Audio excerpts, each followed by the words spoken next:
Hello, everyone. Thank you for joining our webinar panel, Reshuffling Your Deck, How to Revamp Your Roadmap to Survive COVID-19. My name is Rafa Halawi, and I'm the campaign manager at 3 Pillar Global. I wanted to go through some housekeeping items before we get started.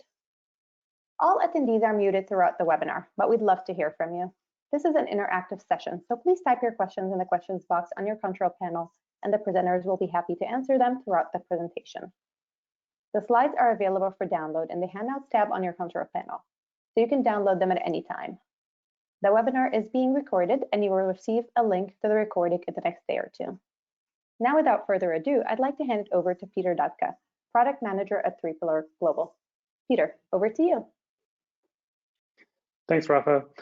So as Rafa noted, today the title of today's event is Reshuffling Your Deck, How to Revamp Your Roadmap to Survive COVID-19.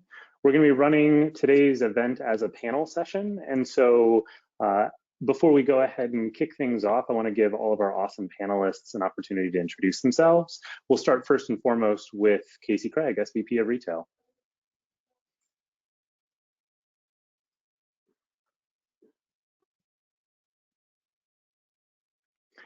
And in case Casey might be having some technical issues, Lindsay, do you want to, we'll kick it over to you actually. Sure, I'm happy to go. So my name is Lindsay Klepping.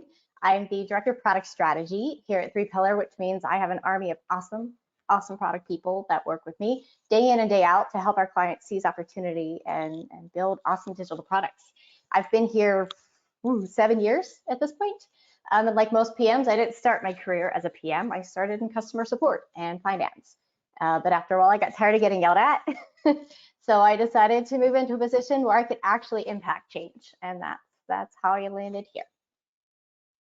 Awesome. Thanks, Lindsay. Dave, let's kick it over to you. You've got sort of an interesting story as far as how you found 3 Pillar as well. I guess I do, and I probably haven't got a lot of time to go into that in much detail. But so basically, I run the solutions team here at 3 Pillar.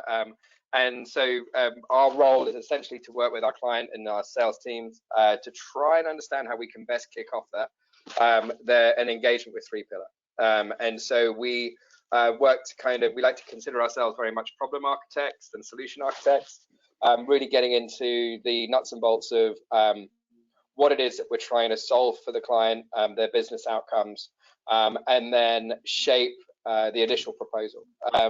But I've been in product strategy, design, and development for almost 20 years now. I've worked across startups, middle-sized organizations, consultancies, and enterprises. I've led product and innovation teams in financial services and hotels. And I'm really passionate about applying a human-centered approach to product development. I spent 8 to 9 years at the design firm IDEO, and which was probably the most valuable learning experience I had in my career so far. So really excited to be here and impart what little bit of wisdom I may have. Awesome, thanks, Dave. Yeah, and Casey, just flipping back over to your end, you care to kind of give the audience some perspective on kind of your role and your story here? Yeah, sure. So Casey Craig, I'm the SVP of Retail, so I run our retail portfolio. I have been with 3 Pillar for 3 months now. Interesting time to start a retail portfolio. So a lot of my insights will be around retail. And I think I was invited to be a panelist because of my age. And I've been in retail for 25 years, so I've reshuffled many of decks, first off. And then second off, I am having tons of conversations with current clients, former clients, colleagues in the retail space on the impacts of COVID specifically, and how they are changing their roadmaps and reshuffling their roadmaps to really meet the challenges that they are facing today. So glad to be a part of it, and thanks for the invite.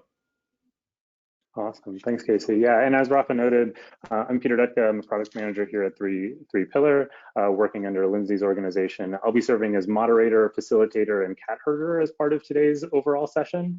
And so before we dive in, I thought it would ultimately be a good idea just to kind of give a little bit of background as to kind of how this session came to be. So for those that are looking at the slide, I think it's probably pretty easy to understand what might be going on here. So, we've got a massive tidal wave coming up across the beach. And I think, this is probably a good way of articulating kind of a metaphor that we were starting to use internally, starting about 2 months or so ago, as the impacts of COVID-19 started to be fully felt and realized.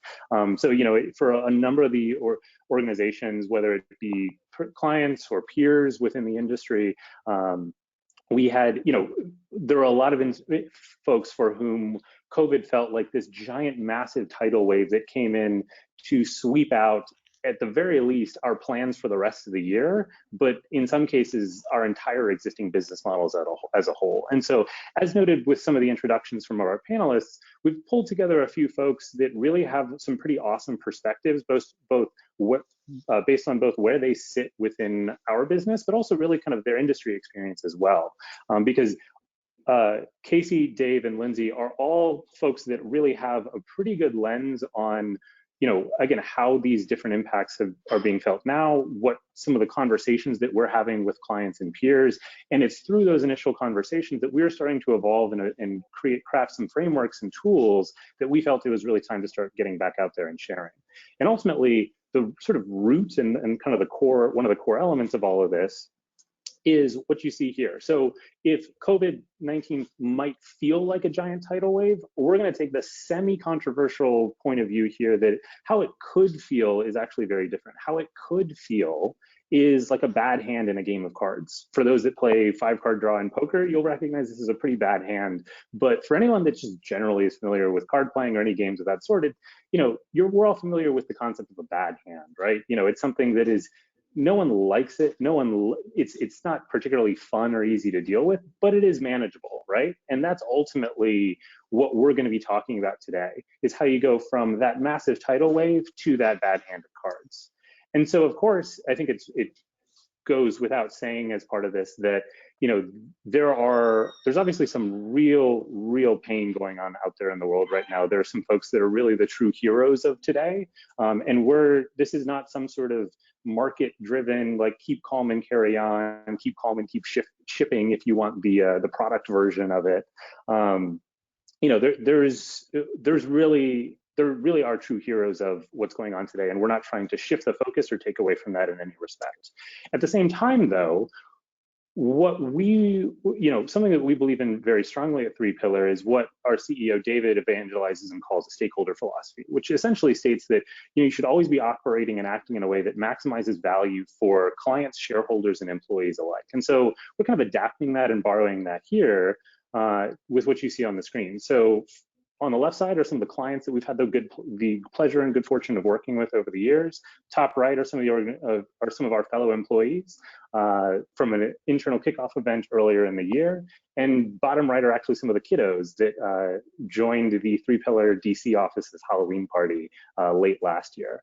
And so ultimately, we would argue, and this is what we'll be doing as part of and sort of forms the basis for a lot of what we're going to be talking about today, that if you're not here, if you're not one of the heroes of this crisis in the truest sense of the word, then you, in a sense, have an obligation to be here, right? You have an obligation in some respects to continue to push, continue to work through these challenges such that you can optimize the livelihoods, the routines, and continue to deliver value for clients, your fellow employees, and family alike, right?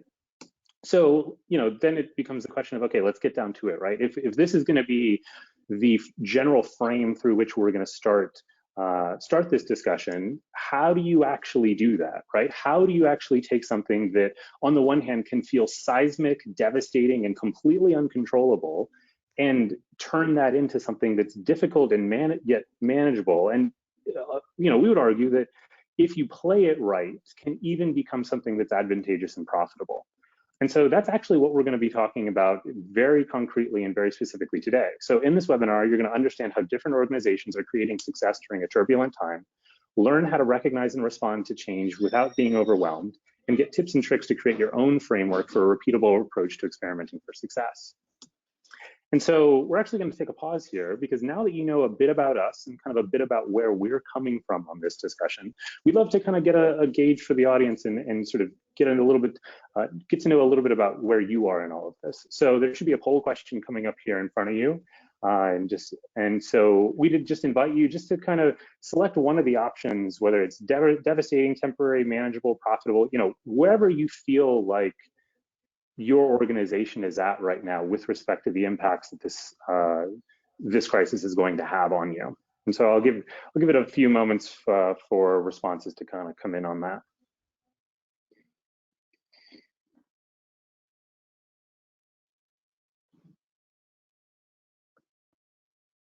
Okay, I think we're good.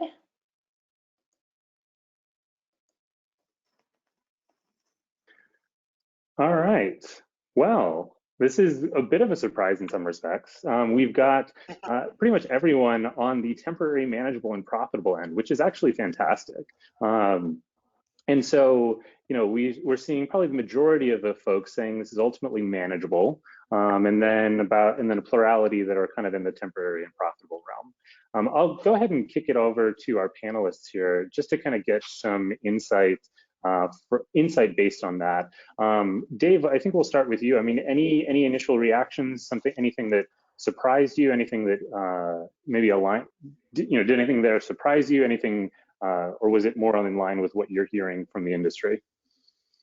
Yeah, I think it is kind of generally what we're seeing, and fortunate to be in the solutions team where we're kind of seeing some of the opportunities that Three Pillar sees kind of at first hand, and generally, I think what's exciting is kind of people recognizing that it's temporary, and that kind of is echoing kind of the sentiment that we're kind of hearing, I think, from the market generally.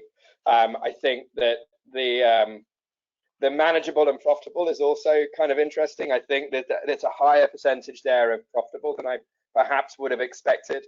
And I'd love to be able to spend some time going into that perhaps later on today. So. Fantastic, yeah. And Lindsay, kick it over to you. Same question. I mean, is this ultimately, was anything surprising based on those results, or is that also kind of what you're seeing based on some of the conversations you're having? I think the profitable was a little bit higher than I would have expected. But the manageable part makes a lot of sense given where we are in kind of the timeline. I mean, we're 12, 16 weeks into this. And a lot of that initial knee jerk, oh my God, I have to survive, and this is devastating, has probably been worked through. So we're kind of into that manageable stage. So not super surprising given kind of where we are in the scheme of this thing. Yeah, very cool. And then Casey, last but not least, same question. Anything that surprised you, or was that maybe in line with what you're hearing and seeing from your interactions with the market? Well, the good thing is that the Three Pillar team's aligned, because I was surprised a little bit the profit aspect of it, based on my conversations. Again, in retail, there's a big difference between those folks that were so focused or reliant on brick and mortar versus the other side of the spectrum where their digital capabilities have been helping them either sustain or be profitable. So I was, again, a little bit surprised, but I think the takeaway is that's great. I mean, I'm happy for everybody that's participating in this webinar that nobody feels devastated. So, that's a good thing. So I'm happy that the results came back the way they did. Yeah, no, and I would totally echo that point. And just to kind of suss this out a little bit further, maybe I wonder, actually, we're back here looking at this kind of spectrum and continuum. I'm wondering if we could kind of give the audience a little bit more of a picture as to what some of these different cases might look like, right? So, would love to kind of hear one each, right? An example of organizations that kind of saw this as, whether it be past or present crisis, organizations that saw kind of some shift or change as more on the seismic and devastating end, and one organization that on the flip side saw this as something that was a little bit more difficult and saw this as something that was difficult yet still manageable. So Dave, I think we'll maybe start with you on that one again. One of each, right? So one organization or in a past crisis that saw this as seismic and devastating versus one that saw it as difficult, manageable, maybe even profitable, right? So I think it's really interesting, right? So probably what I didn't tell you is that my background, I think I did actually, a lot of my early career was in the hospitality industry. As a result of that, I've been really kind of feeling for friends over the last couple of decades, over the last couple of months, who I made over the last couple of decades, and kind of just wondering what they've been up to, right? How have they been even beginning to cope with this? And that's been a series of phone calls, emails, and generally reading up on other people's blogs and stuff, trying to get my head around kind of what's happening in that industry. And at some level, as recently as a week ago, I was on the phone to a great friend of mine who was basically telling me that they're considering actually shuttering 3 or 4 of their own properties, simply because that even after they've opened, it's pretty likely that the regulations are going to be so tough on the industry and guest expectations are going to be so high, they literally will be cheaper for them to just close their doors and ride this out, possibly even for a year. But on the other hand, you then look to, and there are different degrees of that. That's pretty seismic and that's pretty devastating at one level. But on the other side, though, you then have Accor hotels, and I came across this the other day in this research where Accor has kind of done this great, built this great initiative, and they've launched this new label that goes on all their hotels. It's called All Safe, and it's a certificate basically given by Bureau Veritas, who's an independent verification agency, and that's basically saying this place is hygienic. And around that program, they've also thrown in contactless check-in, check-out, and the service experience. They're looking at sanitation kits they're giving sanitation kits to guests. Hygiene is that of a hospital. And this is really interesting. They're also introducing on-site medical support too. So it just goes to show that there is opportunity within here to kind of frame the relationship you have with your guests, your customers, and introduce new products, regardless of size and regardless of where you are. Yeah, that makes a lot of sense, Dave, and really interesting to hear about kind of some of those shifts that, as you mentioned, Accor was making. Casey, I'd love to kind of get your perspective on this as well, from kind of your experience in the retail industry. Same question, sort of one organization, whether it's past or present, saw this as something that was a little bit more seismic and devastating. The other that maybe did a little bit better with it. Yeah, I mean, I point to the fitness industry, right? So you look at it, and I'm a gym goer, and I love to be in the gym. Those companies where the gyms are closed, and they, again, getting back to, they were relying on membership. So all their revenue came from, membership, for going physically into the gym, personal training, smoothies at the gym, merchandise at the gym. Those companies are hurting right now. Obviously, most customers have suspended their memberships. That revenue stream's just gone. The flip side of it is you look at a Peloton, right? So I'm a Peloton user much more now than I've ever been.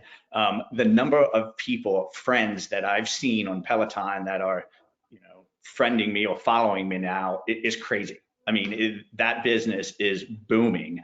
And what else is really impressive about what Peloton did is when, they stopped the studios, so they couldn't record live sessions in the studios, they quickly pivoted and set up classes in people's homes. So the instructors are at home giving you that new content, that same experience that you got from them being in the studio at home.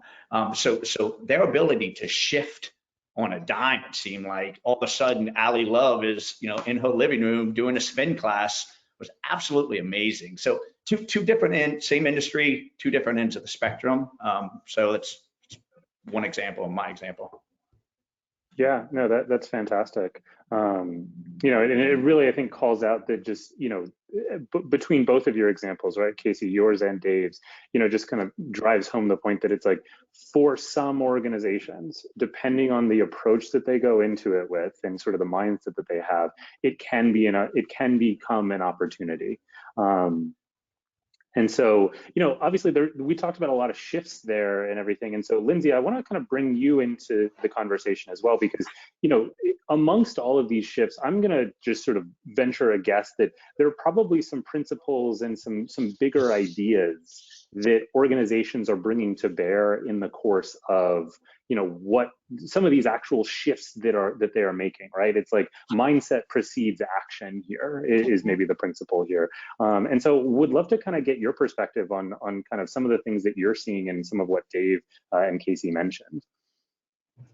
Yeah, so definitely. And do you want to pop to the next slide, or do you want me to go through kind of a case study or kind of an example that I've got?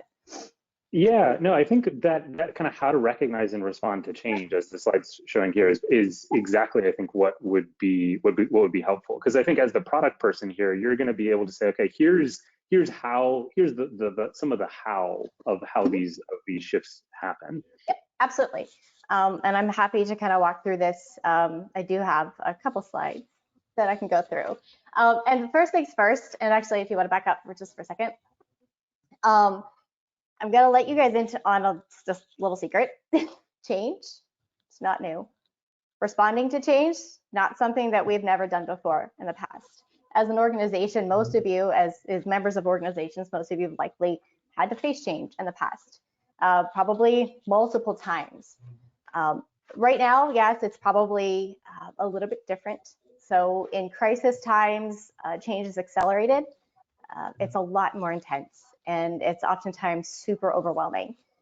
All the things all at once, and needing to move as fast as possible. But like you've seen in some of the stories that we've talked about, there are companies that are able to recognize and respond to the change. And the ones that do that have the opportunity to really harness that uncertainty, lean into the ambiguity, and try to make lemonade out of lemons. Yeah, I did that the right way.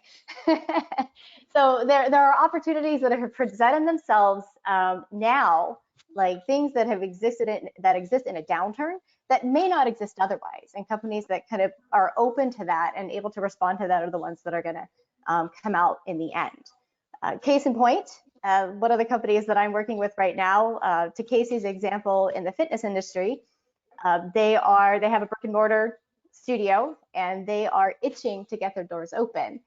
But with the dates of the lockdowns being moved around, they've had to kind of roll the punches a little bit. And I think we're on pivot number 2 with them, trying to find a way to get them back in business without a physical facility to be able to drive people to. What's working for them is their willingness to change, right? They have an openness and flexibility, and they're focusing on their outcomes and what are they trying to do as an organization. So recognizing and responding to change is as much about expecting it and anticipating it as it is being flexible and knowing that when it does come, it probably won't look like you expected. And actually, if you've ever worked with 3-Pillar, you've heard us throw around the phrase excelling at change and other things like building for outcomes and minimizing time to value, because those things are at the core of who 3-Pillar is and how we help our customers build products and harness these opportunities ahead of them. It's about being open to change and working in a way that allows you to change and not being afraid of it. So if you go to the next slide, you ask the question, how do we recognize change, right? In times of global crisis, it's really hard to ignore. It's actually kind of slapping us in the face at the moment and probably tossing in a couple gut punches just for good measure. So the need to change is likely obvious to us, but the how do we change? Not always as clear. So humans aren't wired for change, right? It's uncomfortable. We don't like to do it. Even in events like this, whether they're catastrophic or not, we generally see 3 phases that people will pass through. And depending on who you read this from, these sentiments are not new. I've seen them a number of different times in different publications. They're termed different things, but generally they follow the same themes, right? So there's the first stage, which I call assess. This is the crisis mode. This is your first stage, is like, how do I stem the bleeding? What can I do to get to tomorrow? Where are the places in my organization that I can start to conserve cash and start to preserve and be proactive about the way that I position my operations so that I can get to the next stage. And that next stage is the stabilizing stage, or it's the, we're finding our rhythm. And I think that's primarily where a lot of us are right now. We're 16 or so weeks into this. So a lot of us are in that stable, we've found a good spot, we're trudging forward, and we've made enough room for us to keep functioning as a company. And some of us are, kind of towards the end of that and starting to look forward into the strategy stage. So in stabilize, you're doing things like working from a revamped marketing roadmap, rethinking or working from a rethought sales approach.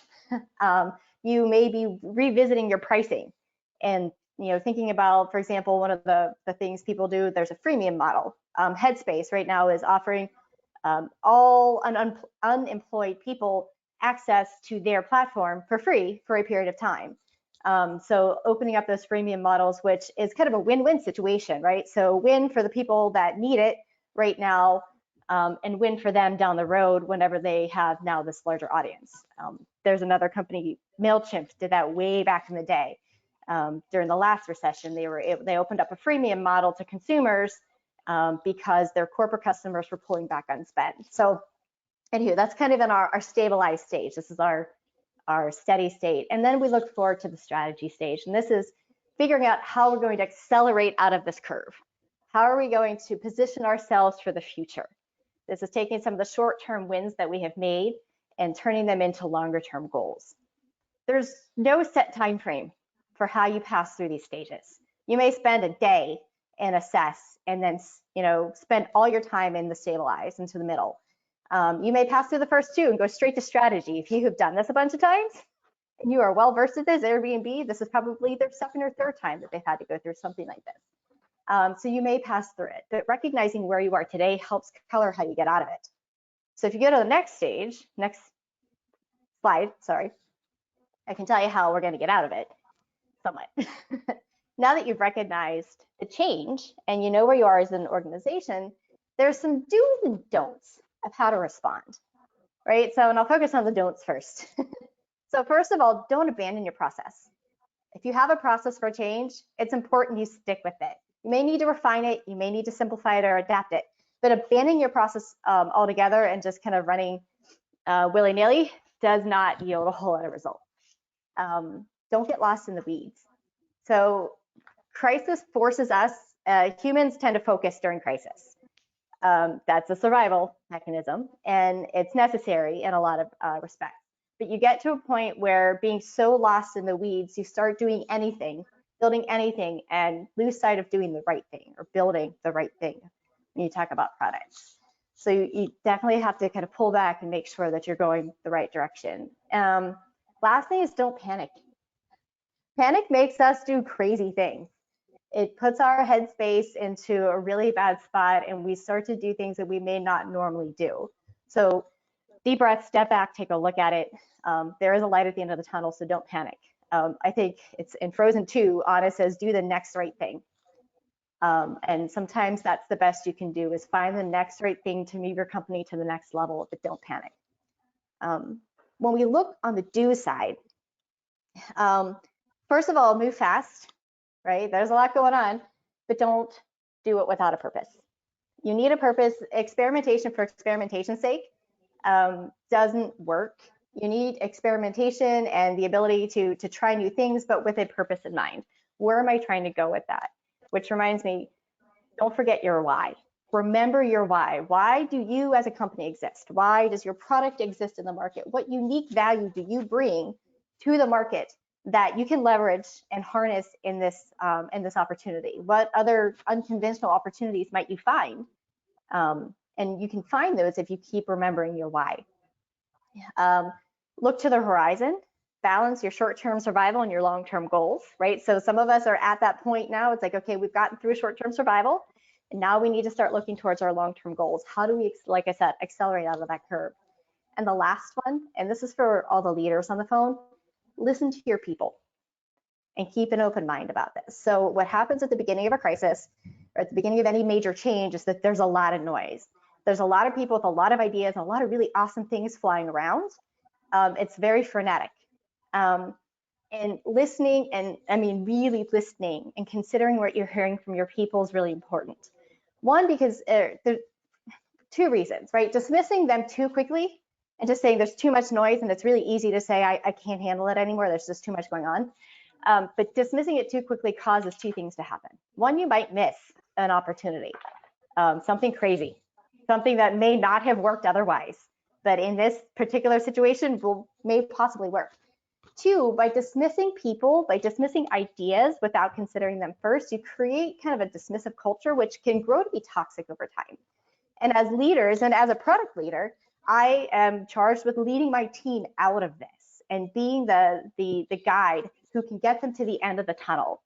And so being able to hear what they have to say, taking that into consideration and understanding we're all humans and we're all in this together. And as a leader, we need to lead our teams out of this, whether it's a team or a company or what have you. And I know a couple of these things that I went through, the do's and the don'ts, Dave has some really great kind of pointers and tips and tricks that build upon these. So I want to stop talking and I want to give him a little bit of time. I'm going to be pretty quick. I just want to kind of call out, I think we have I think it's a question or a note, at least from somebody in the audience. It's basically saying that once the first shock of the crisis passed, we found that the underlying value proposition of our company was still the same. Yeah. Actually, the distancing requirement and accelerated trend of doing things digitally improves our value proposition.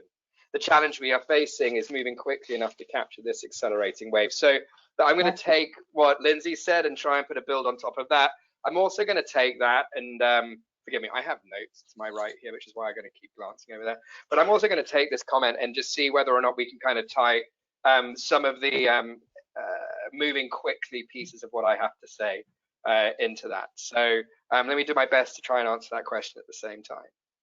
So Peter, can we go to the first slide, I think, which I think is kind of doubling down and doubling down on what's working, right? I think once you've gone through the kind of what Lindsay called earlier, this sort of success stage, first thing that I kind of, the tip that I think is really worth, is an obvious one, but obviously double down on what's working. And that means saying no to things that perhaps might be working, perhaps don't work. And it's reshifting. It's literally taking your roadmap there. Every strategy means that you know what you're going to do, but it also means that you know what you're not going to do. And I think that's what this truly means.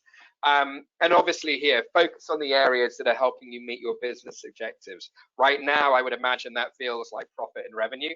At other times, it may be something else. And I just want to give you a bit of an example there. When this is a long time ago, sometime in the early 2000s, and I wasn't as young then as I'd hoped to have been. It was in 2001. In fact, it was 9/11. And on the morning of 9/11, I was in, or the afternoon of 9/11, late morning, I was in a pub. Late morning doesn't sound great. Two friends of mine and I had started a small startup. We were probably 4 weeks post-launch. It was September the 11th, and we were recruiting our second team member, so our second employee. As we were having the conversation, we were watching the news over her shoulder. It was an extremely devastating vision, and one that immediately I remember turning around to Henry, who's our CEO, and said, "Listen, mate, I think we're going to have to rethink this hire. We're going to have to rethink our strategy as well." And we literally walked away from that stunned for about a day. The next day we sat down.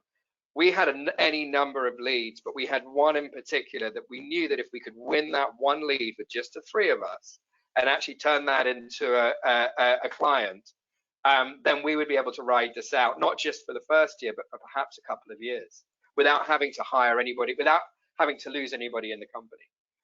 And so we made the really difficult decision at that point to actually stop pursuing these other potential opportunities and double down on that one where we had the contacts, we had the knowledge, we knew enough about that client to know that we were pretty unique to them and that we could win this.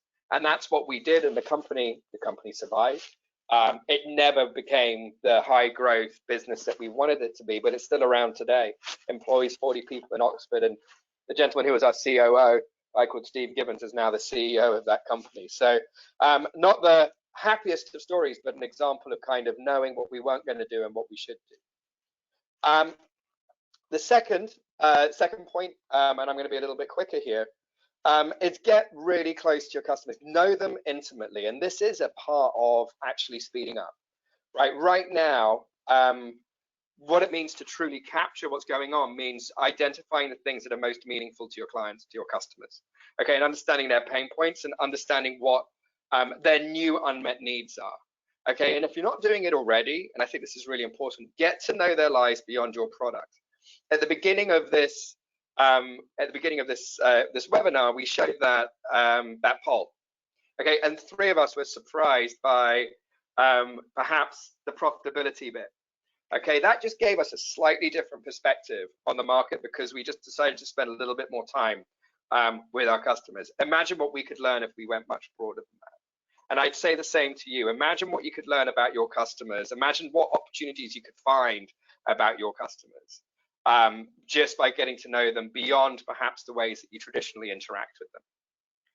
The third point is get tangible. This is, I promise you, the #1 thing that you need to do to get people. I'm going to give you some concrete examples. I just saw something from the audience there. Please do kind of think about this as being the #1 thing that you can use to accelerate out of this and to capture this accelerating wave. And I think the important thing here is get consensus. And consensus is perhaps the wrong word. What you're really looking for there is alignment. Consensus can take too much time. What you're looking for with alignment is to get people to agree on progress, not necessarily agree on what you're doing, if that makes sense. Okay, so getting tangible means build prototypes. Getting tangible means talk less, right? In fact, don't talk at all if you can. Literally draw and show people things. And as you draw and show people things, they will they will understand your idea faster. They will feel as though they're given the opportunity to build with you, and you will get both alignment and progress happening sooner. I now need to find a concrete example of this really quick, and I'm going to do that. I think Casey and Lindsay talked earlier about this particular client that we have. Once we understood what their problem was, we really quickly, within 2 to 3 days, turned around some really low resolution examples of how we might stitch together an experience that would help them achieve their business objectives. I can't give you too much detail here because it is confidential, but this is about getting a gym open. Right, so what might that experience look like in the hand of somebody else? We had not at this point won that particular proposal. At the end of having shown them and having talked through some of the technicality behind it, they came back to us and said, yes, we wanted to work with you, not just because of the expertise in your company, but because we could see where you wanted to take that. Okay, and that to me was pretty critical. Okay, so I hope that answers with some concrete examples. That also allowed us to move extremely fast from that proposal to getting something started to be built. So the fourth thing there is to embrace the ambiguity, right? It's really hard to get tangible quickly if you're going to be worried about, embrace imperfection, my apologies. So this is very much about getting to working products in the hands of people, shipping quickly, right? And not necessarily worrying about whether or not the logo's in the right place. Obviously, you want something usable, which is part of working, but you want to get into the hands of your customer as quickly as you possibly can to be able to get to a point of learning and watching what they're doing and then iterating. Right, so in order for that to be effective and be able to do it fast, imperfection is important. Embracing imperfection is important, and not worrying so much about it. Next, slide number 5 talks a little bit about pause and really reflect. Okay, so this is about almost the opposite of what we talked about with regards to speed. is making time to really understand what the problem is that you're going out to solve. Now, I used to work for a guy called Tim Brown, as the CEO of IDEO. He did this one thing all the time, is like, you can come up with the best method to deliver a solution. You come up with the best solution ever.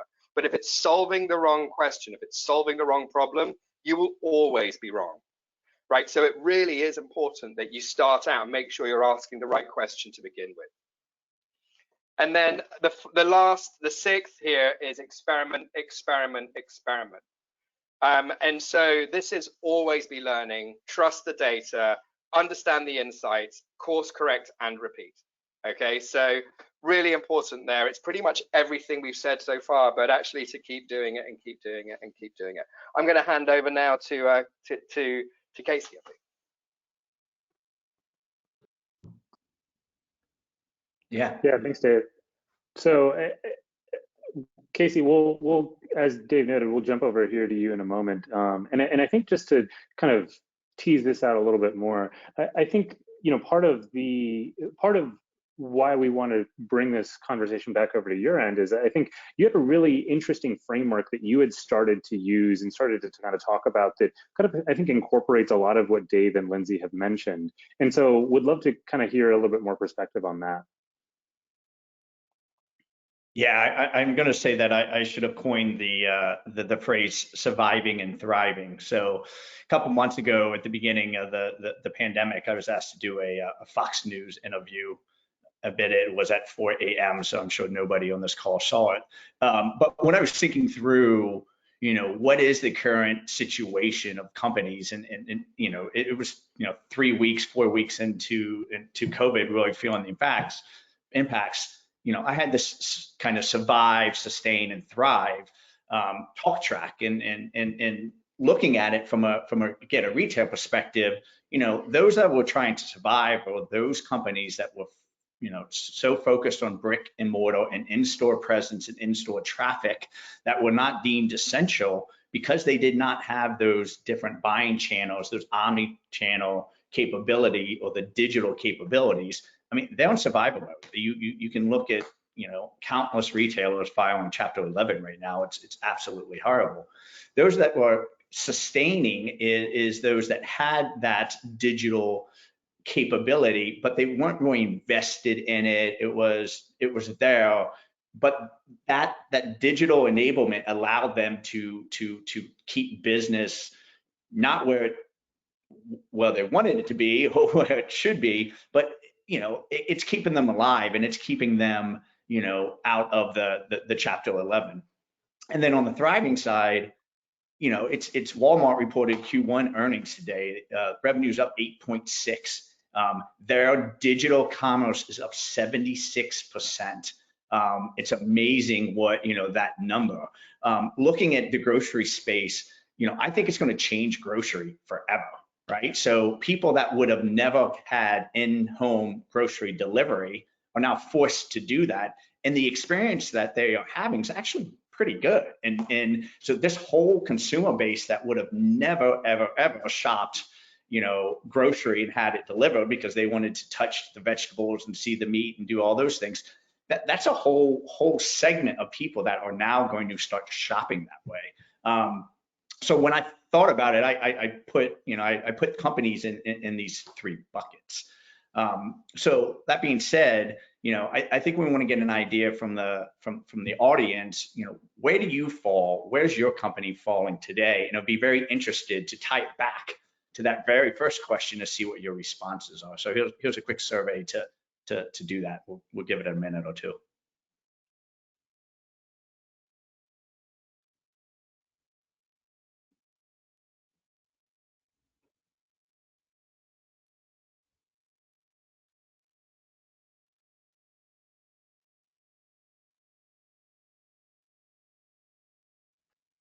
All right, so we'll just give just a second or two. All right, so we got I'll do a quick recap for you, Casey. We've got 21% of respondents saying they're surviving this, 71%, vast majority saying they're sustaining, and just a handful I would imagine, saying they're thriving. So Casey, I'll kick it back over to you. Would love to kind of hear some of your perspective on some of these results that we're seeing. Yeah, I mean, not surprising. So it's a little interesting that thriving was a little bit less than what I would have thought based on the first question, that first poll question. But I believe that this is going to overall, this is going to change the direction of strategy in companies and where they go in the future. And I think as we're looking at this, if you go to the next slide, what phase are people in today? I mean, people are limited the losses by, cutting, furloughing people, layoffs, unfortunately, looking at how to reduce expenses. I mean, that's part of that really surviving piece, all of those things. And the companies, I believe, that did that proactively up front are in a much better place today.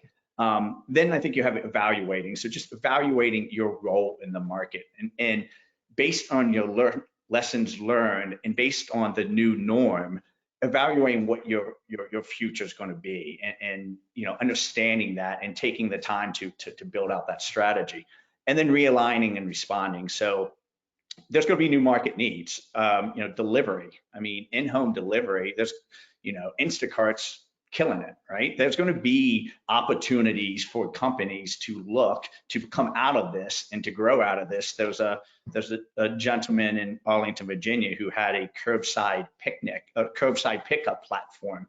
For the last 3 years, started 3 years ago, wasn't getting calls, was calling everybody. Now you can't answer the calls because it's coming in so fast. Because of the pandemic, response to his platform from potential buyers and consumers has been elevated. Yeah, that makes a lot of sense, Casey. And I guess, moving on from here, I think, going back to, again, where we kind of started with all this, there's sort of a framework that started to kind of come together with all of this. And so to kind of put all of these different ideas together, this is essentially what I think we're talking about. We've got Casey's survive, sustain, and thrive, right? In terms of how organizations are being impacted, right? And some of those changes and shifts and sort of the stages of those progressions. And then, everything that Lindsay walked through in terms of like the mindset, those sort of principles to continue to maintain and make use of, those underpin all of the shifts that all the steps that are being taken as part of this. And then I think we can do a great job of Dave did a great job of kind of calling out some specific areas or some specific tactics that you can use to kind of move from one step of this progression to the next, right? So first, doubling down is very much aligned with limiting losses, evaluating the state of play with your customers, understanding what your new role of the market is. It's basically getting, very much maps to getting to know your customers intimately. And then finally, the experiment. I think it just naturally falls into realigning and responding to all of this. So what we're going to go ahead and do at this point for the remainder of our time is go ahead and open it up to a few questions. We've had a few that have kind of come in along the way, so I'm just going to be kind of picking from those as they've been asked. One of the ones that I think that we saw that was particularly interesting, and maybe just kind of calls out the difference between sort of some of the folks that are attending this session today and some of the folks that may not be, right? So I think it's fair to say that those that are here today are more the types that are more inclined to think this way from the outset, right? They're sort of the early adopters of these mindsets and this mindset and these approaches whereby they're going to take this and as Lindsay said, kind of turn lemons into lemonade, so to speak. But so I think there's a bigger kind of culture question here, right? That I think was asked was that, for folks, for me and my organization, I get this, right? But the question essentially is, what strategies and approaches would you recommend for building consensus around these ideas in an organization that may not be attuned for these types of changes? And I think we'll go ahead and start. Dave, I'd love to kind of kick off the discussion with your perspective on this, if you have anything to share.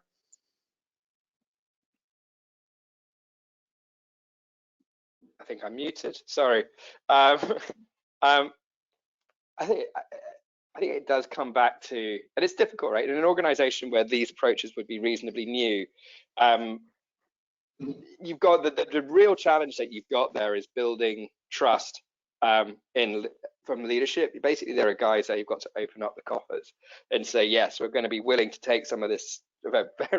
This is an asset that we don't have a lot of, right? Particularly right now, and things are feeling pretty uncomfortable. How do you get people to make these investments? And I think the first thing there is to make them small and bite-sized, right? I think you've got to. This assumes as well you're making things tangible anyway. So you're going in to get consensus. You're looking to get alignment at least around the next horizon.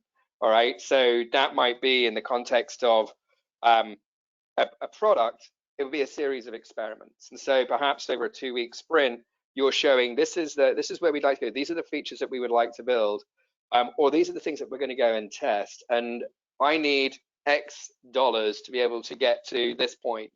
At this point, we would have learned X, Y, and Z, and we will have pivoted, and we will be coming back for more, but we will be showing you perhaps our launch plan, right? And at that point, we'll be going, if we're launching then I'm going to be showing you what scaling looks like. And I think it's just breaking things down into manageable chunks and giving people an out, right? It's taking that venture approach to funding, venture approach to selling an idea. I don't know if that helps. Very cool. Yeah, very cool. Thanks, Dave. And also, Lindsay, I want to bring you back into the discussion as well. You know, building consensus, managing stakeholders, it's obviously something that's sort of core to product management. Mm-hmm. You know, would love to kind of get your perspective on this as well. Yeah, no, definitely. So it is something product managers have to do all the time. And a lot of times what I end up having to do is you have to bring them along for the ride. There's always a myriad of stakeholders. Some of them are you know, kind of satellites and dipping their heads in periodically here and there. And it's those ones you kind of need to reach out to and bring them along for the ride. Like tactically, I will sit down and we'll do a visioning session and kind of like, let's evaluate where we are and where we want to go and include them in the conversation. I mean, tactically, again, we've got exercises that'll bring them along for this ride, but it's getting them to be part of the conversation, which then makes the buy-in a little bit easier. And it's tying it back to the vision, the outcomes. Like here we go back to these outcomes, right? Tying it back to, you know, how are we going to get out of this? If we're in a hole, how are we going to get out of this hole? Or how are we going to accelerate out of this curve? And being able to bring them along in the conversation. Yeah, that makes a lot of sense. Yeah, and Casey, to kind of move the conversation forward a little bit and also bring you into the conversation, you know, again, kind of Dave and Lindsay have offered some really kind of tangible, very tactical, very some really awesome, very pragmatic approaches to actually getting these things going, right? In terms of an organization that may not be that comfortable doing something like this. But, you know, would love to kind of get your perspective on, you know, and this aligns with another question that we got, like, what are some of the indicators for success? Like, how do you know that it's like, okay, yes, I'm going to take this mindset. We're going to start start using some of these tactics internally, but how do you know it's working, right? Like, how do you know that my organization is actually making it through those stages of progression that you kind of talked about? So I'd love to kind of get your perspective on that, both kind of from sort of organizational management standpoint, but also just sort of, you know, what does your market see? What do your customers see differently? Maybe is maybe a good lens to take on it. Yeah, I mean, I think I have a couple points, and one of them is really it's about business outcomes, right? Ultimately, whatever you are doing, there needs to be measurable business outcomes, right? And that is hard to define when you are changing on a dime and coming up with something, you know, a brand new focus area. But in the end, if there's not measurable business outcomes, if there's not an ROI, then you shouldn't be doing it, right? So there needs to be stage gates as a part of any process. So Dave talked about experimentation. Yeah, experimentation is important, right? And they should be doing that. But there is a point in time where you look at it and say, okay, is that experiment meeting or aligning to the business outcomes that we are expecting? So there's almost stage gates that go along with the journey. And if you can prove the benefits in those stage gates to the collective, then the buy-in from those executives are going to be it's going to be a lot easier to get because you are showing that value incrementally along that journey. So I think that's the key. I mean, as a stakeholder, as somebody with funding or budget, you don't want to fund things that you do not feel is going to make you successful, right? Or that's worth your money. So proving those outcomes along the journey is critical. Yeah, it's fantastic. Thanks, Casey. So we've gotten through just about all of our questions. We've actually, I think, got one final little poll, I think, that our panelists actually I don't think they actually know about. So for those that are still with us, I think we've got one final poll question. And so I wonder if the team could go ahead and throw that on the screen. So in recognition of kind of these crazy times here, and the fact that all of our panelists actually got dressed today for this session, we want to give all of them credit for it. And so we're going to give a final question here as to just basically, who do you think is best dressed here? Just having a little fun on our way out.